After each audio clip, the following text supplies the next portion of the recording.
Chapitre 8. Une intrigue de cœur. Cependant, les 40 pistoles du roi Louis XIII, ainsi que toutes les choses de ce monde, après avoir eu un commencement, avaient eu une fin. Et depuis cette fin, nos 4 compagnons étaient tombés dans la gêne. D'abord, Athos avait soutenu pendant quelque temps l'association de ses propres deniers. Porthos lui avait succédé, et grâce à une de ces disparitions auxquelles on était habitué, il avait pendant près de 15 jours encore subvenu aux besoins de tout le monde. Enfin était arrivé le tour d'Aramis, qui s'était exécuté de bonne grâce, et qui était parvenu, disait-il, en vendant ses livres de théologie, à se procurer quelques pistoles. On eut alors, comme d'habitude, recours à monsieur de Tréville, qui fit quelques avances sur la solde. Mais ces avances ne pouvaient conduire bien loin 3 mousquetaires qui avaient déjà force compte arriéré, et un garde qui n'en avait pas encore. Enfin, quand on vit qu'on allait manquer tout à fait, on rassembla par un dernier effort 8 ou 10 pistoles que Porthos joua. Malheureusement, il était dans une mauvaise veine. Il perdit tout, plus 25 pistoles sur parole. Alors, la gêne devint de la détresse. On vit les affamés suivis de leurs laquais courir les quais et les corps de garde, ramassant chez leurs amis du dehors tous les dîners qu'ils purent trouver. Car, suivant l'avis d'Aramis, on devait dans la prospérité semer des repas à droite et à gauche pour en récolter quelques-uns dans la disgrâce. Athos fut invité 4 fois, et mena chaque fois ses amis avec leurs laquais. Porthos eut 6 occasions, et en fit également jouir ses camarades.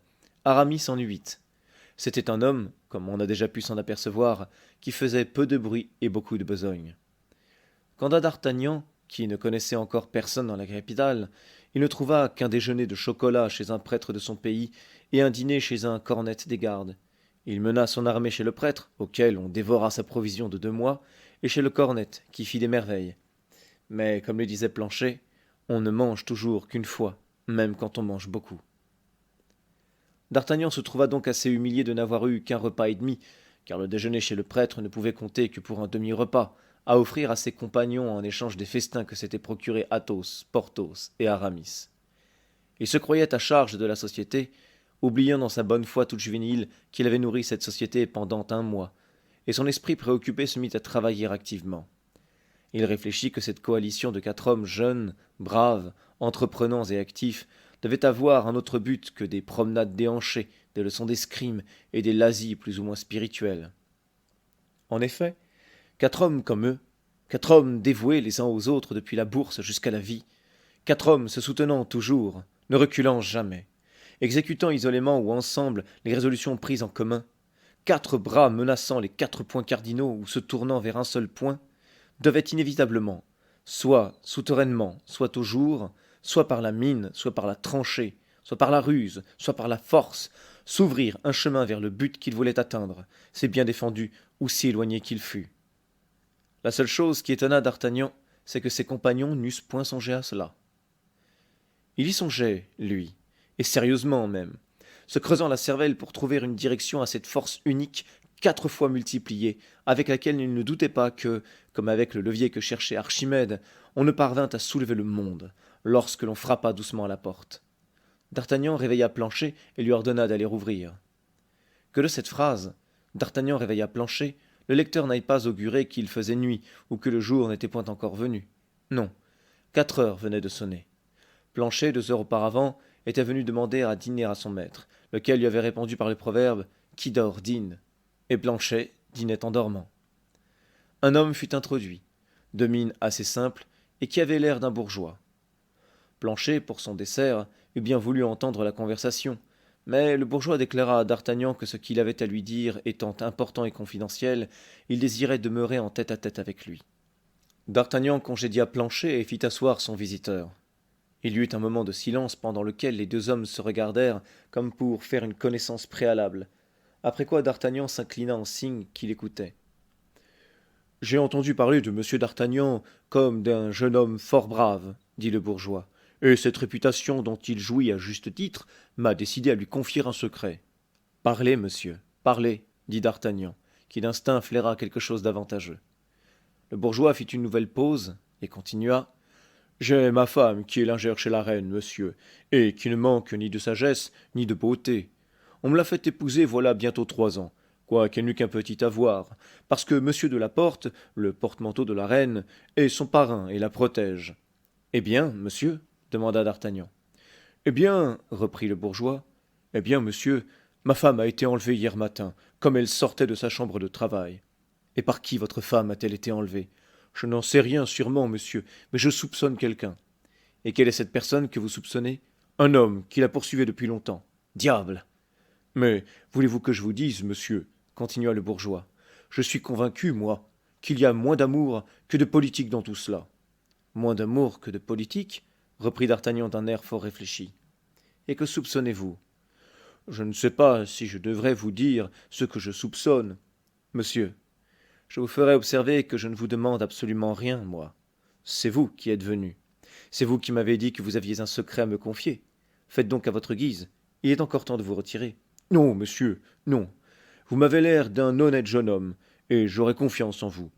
Je crois donc que ce n'est pas à cause de ses amours que ma femme a été arrêtée, mais à cause de celle d'une plus grande dame qu'elle. Ah! Ah! Serait-ce à cause des amours de madame des Bois Tracy? Fit d'Artagnan, qui voulut avoir l'air, vis-à-vis de son bourgeois, d'être au courant des affaires de la cour. Plus haut, monsieur, plus haut. De madame d'Aiguillon? Plus haut encore. De madame de Chevreuse? Plus haut, beaucoup plus haut. De là, d'Artagnan s'arrêta. Oui, monsieur, répondit si bas qu'à peine si on eût pu l'entendre, le bourgeois épouvanté. Et avec qui? Avec qui cela peut-il être, si ce n'est avec le duc de... Le duc de...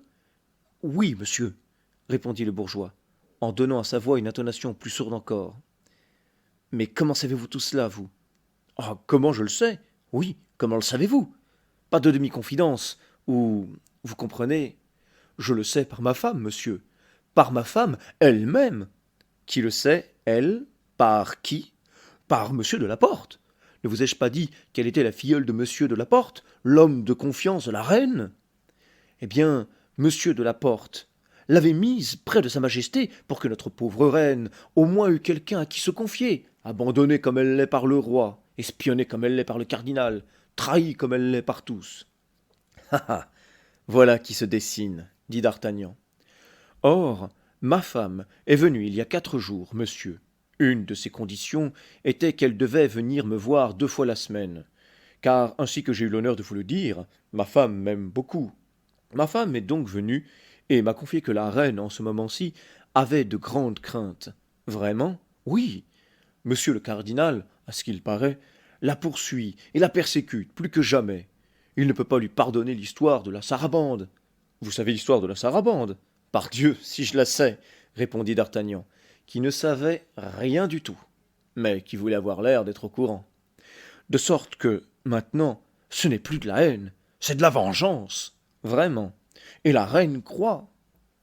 Eh bien, tu crois la reine? Elle croit qu'on a écrit à monsieur le duc de Buckingham en son nom, au nom de la reine, oui, pour le faire venir à Paris, et une fois venu à Paris, pour l'attirer dans quelque piège. Diable! Mais votre femme, mon cher monsieur, qu'a-t-elle à faire dans tout cela? On connaît son dévouement pour la reine, et l'on veut ou l'éloigner de sa maîtresse, ou l'intimider pour avoir les secrets de sa majesté, ou la séduire pour se servir d'elle comme d'un espion. C'est probable, dit d'Artagnan. Mais l'homme qui l'a enlevé, le connaissez-vous? Je vous ai dit que je croyais le connaître. Son nom? Je ne le sais pas. Ce que je sais seulement, c'est que c'est une créature du cardinal, son âme damnée. Mais l'avez-vous vu? Oui, ma femme me l'a montré un jour. A-t-il un signalement auquel on puisse le reconnaître? Oh, certainement. C'est un seigneur de haute mine, poil noir, teint basané, œil perçant, dents blanches et une cicatrice à la tempe. Une cicatrice à la tempe, s'écria d'Artagnan. Et avec cela, dents blanches, œil perçant, teint basané, poil noir et haute mine. C'est mon homme de Meung. C'est votre homme, dites-vous? Oui, oui, mais cela ne fait rien à la chose. Non, je me trompe. Cela la simplifie beaucoup, au contraire. Si votre homme est le mien, je ferai d'un coup 2 vengeances, voilà tout. Mais où rejoindre cet homme? Je n'en sais rien. Vous n'avez aucun renseignement sur sa demeure? Aucun. Un jour, que je reconduisais ma femme au Louvre, il en sortait comme elle allait y entrer, et elle me l'a fait voir. Diable, diable, murmura d'Artagnan. Tout ceci est bien vague. Par qui avez-vous su l'enlèvement de votre femme? Par monsieur de la Porte. Vous a-t-il donné quelques détails? Il n'en avait aucun. Et vous n'avez rien appris d'un autre côté. Si fait, j'ai reçu... Quoi? Et je ne sais pas si je commets pas là une grande imprudence. Vous revenez encore là-dessus. Cependant, je vous fais observer que cette fois, il est un peu tard pour reculer. Aussi, je ne recule pas, mordieu, s'écria le bourgeois en jurant pour se monter la tête. D'ailleurs, foi de Bonacieux. Vous vous appelez Bonacieux interrompit d'Artagnan. Oui, c'est mon nom. Vous disiez donc foi de Bonacieux. Pardon si je vous ai interrompu, mais il me semblait que ce nom ne m'était pas inconnu. C'est possible, monsieur. Je suis votre propriétaire. Ah ah fit d'Artagnan en se soulevant à demi et en saluant. Vous êtes mon propriétaire. Oui, monsieur, oui. Et comme depuis 3 mois que vous êtes chez moi, et que distrait sans doute par vos grandes occupations, vous avez oublié de me payer mon loyer, comme, dis-je, je ne vous ai pas tourmenté un seul instant, j'ai pensé que vous auriez égard à ma délicatesse. Comment donc, mon cher monsieur Bonacieux, reprit d'Artagnan, croyez que je suis plein de reconnaissance pour un pareil procédé, et que, comme je vous l'ai dit, si je puis vous être bon à quelque chose, je vous crois, monsieur, je vous crois. Et comme j'allais vous le dire, foi de Bonacieux, j'ai confiance en vous. Achevez donc ce que vous avez commencé à me dire. Le bourgeois tira un papier de sa poche et le présenta à d'Artagnan. Une lettre, fit le jeune homme, que j'ai reçue ce matin. D'Artagnan l'ouvrit, et comme le jour commençait à baisser, il s'approcha de la fenêtre. Le bourgeois le suivit. Ne cherchez pas votre femme, lut d'Artagnan. Elle vous sera rendue quand on n'aura plus besoin d'elle. Si vous faites une seule démarche pour la retrouver, vous êtes perdu. Voilà qui est positif, continua d'Artagnan. Mais après tout, ce n'est qu'une menace. Oui, mais cette menace m'épouvante. Moi, monsieur, je ne suis pas homme d'épée du tout, et j'ai peur de la Bastille. Fit d'Artagnan. Mais c'est que je ne me soucie pas plus de la Bastille que vous, moi. S'il ne s'agissait que d'un coup d'épée, passe encore. Cependant, monsieur, j'avais bien compté sur vous dans cette occasion. Oui? Vous voyant sans cesse entouré de mousquetaires, à l'air fort superbe, et reconnaissant que ces mousquetaires étaient ceux de monsieur de Tréville, et par conséquent des ennemis du cardinal, j'avais pensé que vous et vos amis, tout en rendant justice à notre pauvre reine, seriez enchantés de jouer un mauvais tour à son éminence. Sans doute. Et puis j'avais pensé que, me devant 3 mois de loyer dont je ne vous ai jamais parlé. Oui, oui, vous m'avez déjà donné cette raison, et je la trouve excellente. Comptant de plus, tant que vous me ferez l'honneur de rester chez moi, ne jamais vous parler de votre loyer à venir. Très bien. Et ajoutez à cela, si besoin est, comptant vous offrir une 50aine de pistoles si contre toute probabilité vous vous trouviez gêné en ce moment. À merveille.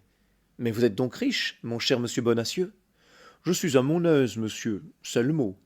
J'ai amassé quelque chose comme 2 ou 3 000 écus de rente dans le commerce de la mercerie, et surtout en plaçant quelques fonds sur le dernier voyage du célèbre navigateur Jean Moquet. De sorte que, vous comprenez, monsieur. Ah, mais s'écria le bourgeois. Quoi demanda d'Artagnan. Que vois-je là? Où? Dans la rue, en face de vos fenêtres, dans le brasure de cette porte. Un homme, enveloppé dans un manteau. C'est lui s'écrièrent à la fois d'Artagnan et le bourgeois, chacun d'eux en même temps ayant reconnu son homme. Ah. Cette fois-ci s'écria d'Artagnan, sautant sur son épée, cette fois-ci, il ne m'échappera pas. Et tirant son épée du fourreau, il se précipita hors de l'appartement. Sur l'escalier, il rencontra Athos et Porthos, qui le venaient voir. Ils s'écartèrent, d'Artagnan passa entre eux comme un trait. Ah ça! Où cours-tu ainsi? lui crièrent à la fois les deux mousquetaires. L'homme de Meung! Répondit d'Artagnan, et il disparut. D'Artagnan avait plus d'une fois raconté à ses amis son aventure avec l'inconnu, ainsi que l'apparition de la belle voyageuse, à laquelle cet homme avait paru confier une si importante missive. L'avis d'Athos avait été que d'Artagnan avait perdu sa lettre dans la bagarre. Un gentilhomme, selon lui, et au portrait que d'Artagnan avait fait de l'inconnu, ce ne pouvait être qu'un gentilhomme. Un gentilhomme devait être incapable de cette bassesse, de voler une lettre. Porthos n'avait vu dans tout cela qu'un rendez-vous amoureux donné par une dame à un cavalier, ou par un cavalier à une dame, et qu'était venu troubler la présence de d'Artagnan et de son cheval jaune. Aramis avait dit que ces sortes de choses étant mystérieuses, mieux valait ne point les approfondir. Ils comprirent donc, sur les quelques mots échappés à d'Artagnan, de quelle affaire il était question, et comme ils pensèrent qu'après avoir rejoint son homme, ou l'avoir perdu de vue, d'Artagnan finirait toujours par remonter chez lui, ils continuèrent leur chemin. Lorsqu'ils entrèrent dans la chambre de d'Artagnan, la chambre était vide. Le propriétaire, craignant les suites de la rencontre qui allait sans doute avoir lieu entre le jeune homme et l'inconnu, avait, par suite de l'exposition qu'il avait faite lui-même de son caractère, jugé qu'il était prudent de décamper. Fin du chapitre 8. L'intrigue vient aux intrigants et à point nommé. Comme toujours, si la vidéo vous a plu, n'hésitez pas à mettre un j'aime et à vous abonner pour recevoir les suites des vidéos. Je cherche encore à améliorer la qualité de mon son, je suis toujours ouvert aux conseils. En attendant, je vous souhaite une bonne soirée et à demain pour la prochaine vidéo.